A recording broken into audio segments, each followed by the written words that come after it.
हिंदवी स्वराज्याचे सरसंस्थापक छत्रपती शिवरायांना मानाचा मुजरा करतो। भारतीय राज्यघटनेचे शिल्पकार भारतरत्न डॉक्टर बाबासाहेब आंबेडकर यांना मानवंदना अर्पित करतो। 99व्या अखिल भारतीय मराठी साहित्य संमेलनामध्ये मंचावर उपस्थित असलेले या संमेलनाचे स्वागत अध्यक्ष राज्याचे सार्वजनिक बांधकाम मंत्री सन्माननीय शिवेंद्रसिंह राजे भोसलेजी, आमचे दुसरे सहकारी जयकुमार गोरेजी, ज्यांच्या हस्ते या साहित्य संमेलनाचं उद्घाटन आपण केलं, त्या ज्येष्ठ साहित्यिक डॉक्टर मृदुला गर्ग, या साहित्य संमेलनाचे अध्यक्ष आणि ज्यांचा उल्लेख नेहमी मी माझे लाडके लेखक म्हणून करतो असे माननीय विश्वास पाटीलजी,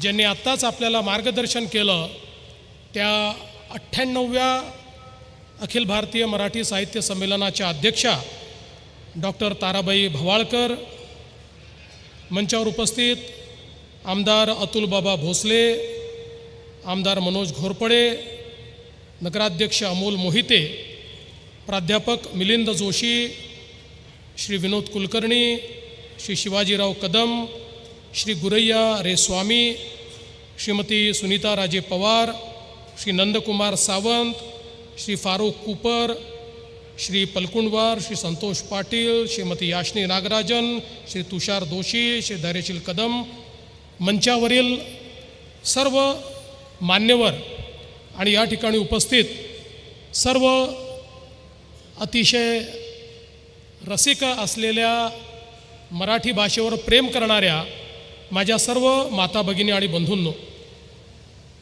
आत्ता नुकताच या ठिकाणी मावळत्या संमेलन अध्यक्षांनी नवीन अध्यक्षांना पदभार दिला। किती चांगला हा कार्यक्रम झाला। त्यांनी यांच्या हाती राज्य सोपवलं, यांनी ते स्वीकारलं, सगळ्यांनी टाळ्या वाजवल्या। असंच जर राजकारणातही होऊ शकलं तर किती चांगलं होईल। पण ठीक आहे, मला असं वाटतं की किमान साहित्य क्षेत्रात हे अजून होत आहे, हे असंच होत राहावं ही खऱ्या अर्थानं माझी अपेक्षा आहे। आज साहित्याच्या या महाकुंभामध्ये सर्व सारस्वतांना या ठिकाणी मी प्रणाम करतो। छत्रपती शिवरायांच्या आशीर्वादाने स्वराज्याची भूमी असलेल्या या सातारा नगरीमध्ये हे साहित्य संमेलन होत आहे, ही खरोखर अतिशय आनंदाची गोष्ट आहे। आपण सर्व लोक साहित्याचे सेवेकरी आहोत आणि हा सेवेचा भाग खऱ्या अर्थानं या साहित्य संमेलनाच्या निमित्ताने पुन्हा एकदा उजळून निघतो आणि आपल्या सर्वांना ही सेवा अविरत चालली पाहिजे अशा प्रकारची प्रेरणा ही या निमित्ताने आपल्याला पाहायला मिळते। खरं म्हणजे सातारा केवळ भौगोलिक प्रदेश नाही आहे, हा संगमाचा देखील प्रदेश आहे। हरिपूरला वारणा आणि कृष्णेचा संगम होतो आणि योगायोग काय बघा, वारणा काठचे विश्वास पाटील हे या साहित्य संमेलनाचे अध्यक्ष झाले आणि त्यांना अध्यक्षाचा भार हा कृष्णा काठच्या ताराबाई भवाळकरांनी दिला। हा देखील एक अनोखा संगम आपल्याला या साहित्य संमेलनाच्या निमित्ताने या ठिकाणी पाहायला मिळाला। खरं तर हा संगम हा एक प्रकारे परंपरेचा आणि आधुनिकतेचा संगम आहे, अनुभवांचा आणि विचारांचा संगम आहे, इतिहासाचा आणि वर्तमानाचा संगम आहे। आणि म्हणूनच मला असं वाटतं की खऱ्या अर्थानं अशा प्रकारचा संगम हीच आपल्या संस्कृतीची ओळख देखील आहे। अध्यात्म, तत्त्वज्ञान आणि सामाजिक जीवनात संगम हेच आपल्या संस्कृतीचं ब्रीदवाक्य राहिलेलं आहे। आणि म्हणूनच आपण जगातले जेवढे आक्रमणं झाली ती सगळी आक्रमणं पचवत त्या आक्रांत्याच्या संस्कृतीतलंही जे चांगलं आहे ते या ठिकाणी अनुसरून आपल्या संस्कृतीला अबाधित ठेवण्याचं काम केलं. म्हणजे ज्या प्रकारे कोयना कृष्णेत मिळते, वारणा कृष्णेत मिळते, यमुना गंगेत मिळते, अशा अनेक नद्या वेगवेगळ्या येतात आणि शेवटी एक नदीचं पात्र तयार होतं. तशाच प्रकारे विचारांची जी काही आपली संस्कृती आहे ती त्या एका नदीसारखी आहे की ज्याच्यामध्ये खूप विविध प्रकारचे विचार अनेक वेळा एकमेकाला परस्पर विरोधी अशा प्रकारचे विचार देखील हे व्यक्त होत असतात. पण या सगळ्या विचाराच्या मंथनातून एक नदीचा असा प्रवाह तयार होतो की जो संस्कृती म्हणून, साहित्य म्हणून आपल्या जाणीवा समृद्ध करतो, जो साहित्य आणि संस्कृती म्हणून आपल्या विचारांना प्रगल्भ करतो. आणि म्हणूनच मला असं वाटतं की ही जी परंपरा आपल्या मराठी साहित्याने, साहित्य संमेलनाने, मराठी भाषेंनी, मराठी भाषेतल्या सारस्वतांनी जपलेली आहे ती अत्यंत महत्त्वाची आहे, हे मात्र या ठिकाणी मला सांगितलं पाहिजे. साताऱ्याने सर्वाधिक म्हणजे 6 साहित्य संमेलनं भरवली आणि सर्वाधिक साहित्य संमेलनाचे अध्यक्ष देखील साताऱ्याने दिले. जवळपास मी ज्यावेळेस माहिती घेत होतो त्यावेळी 17 अध्यक्ष हे साताऱ्याने या ठिकाणी दिलेले आहेत. म्हणजे विक्रमही आहे आणि पराक्रमही आहे. आणि एकदा दुर्गाबाई भागवत असं म्हणाल्या होत्या इथल्या साताऱ्याच्या साहित्य संमेलनात की आशय आणि विषय या 2 भिन्न गोष्टी आहेत. त्यामुळे एका अर्थानं विक्रम हा विषय आहे आणि पराक्रम हा आशय आहे, हे जर मी म्हटलं तर मला असं वाटतं ते चुकीचं होणार नाही.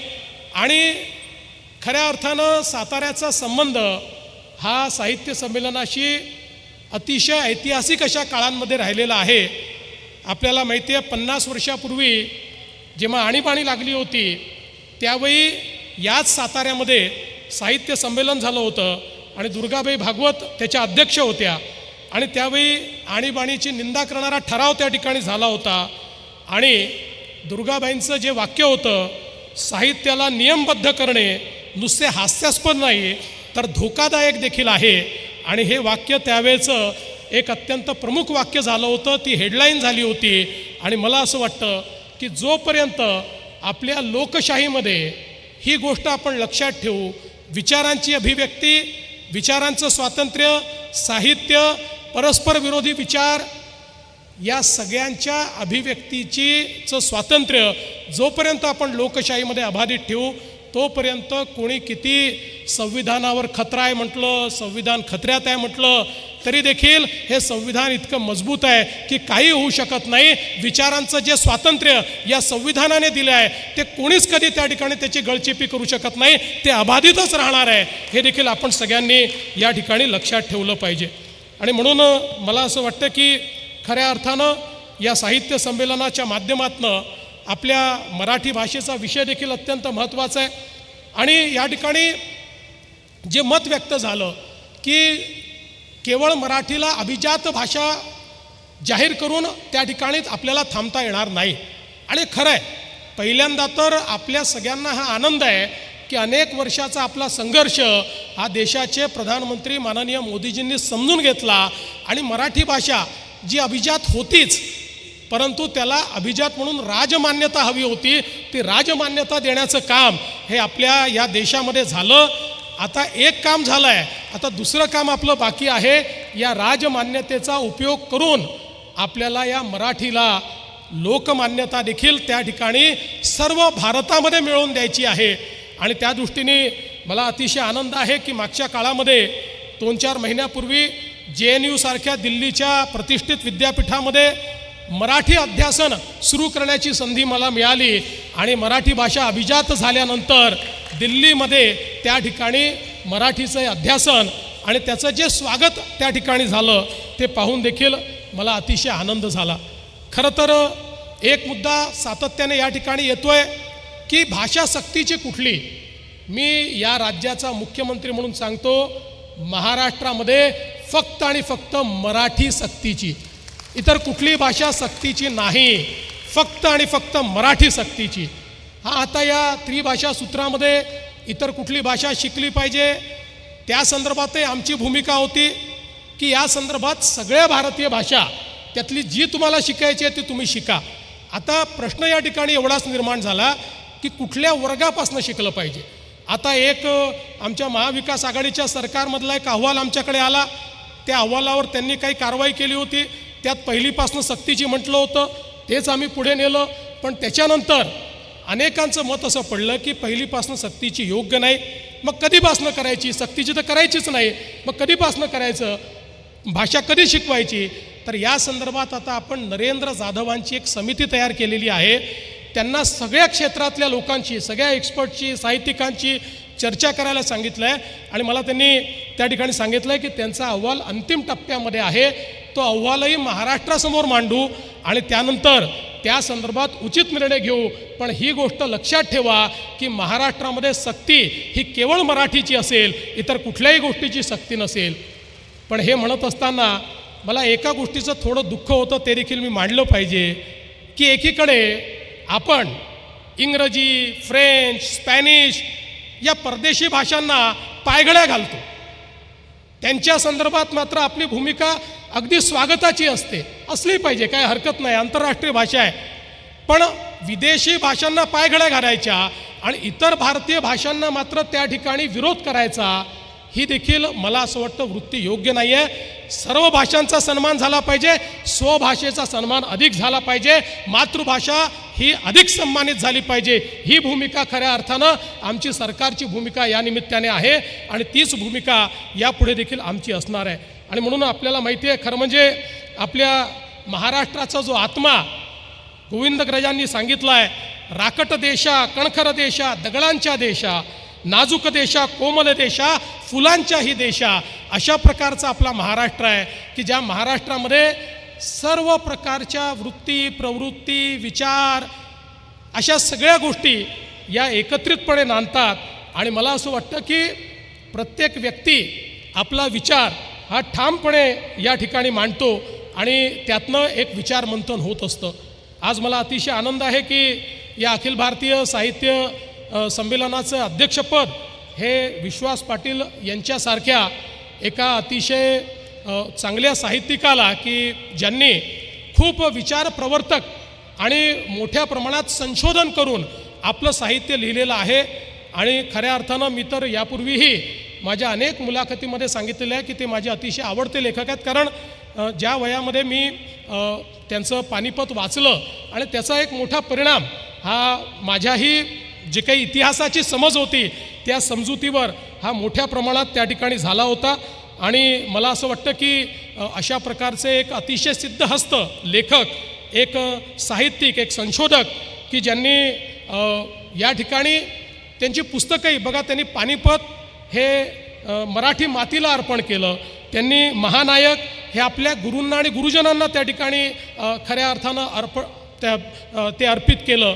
अशा प्रकारचा एक मोठा विचार ज्यांच्या ठायी आहे. आपल्याला माहिती आहे की ज्ञानेश्वर माऊलींनी देखील ज्ञानेश्वरीचं श्रेय हे आपल्या गुरूंना त्या ठिकाणी दिलेलं होतं. त्यामुळे तोच विचार हा पुढे नेण्याचं काम ते करतायत. खरं म्हणजे आमच्या मराठी साहित्यामध्ये, मराठी साहित्याला सर्वाधिक समृद्ध जर कोणी केलं असेल तर ते आमच्या वारकरी साहित्याने केलं आहे, आमच्या वारकरी विचारांनी केलं आहे, आमच्या वारकरी संप्रदायानं, आमच्या संतांनी या मराठीला खूप मोठ्या प्रमाणात त्या ठिकाणी समृद्ध केलं आहे. आणि म्हणूनच मला असं वाटतं की ही जी काही आमची मराठी आहे ही जोडणारी भाषा आहे.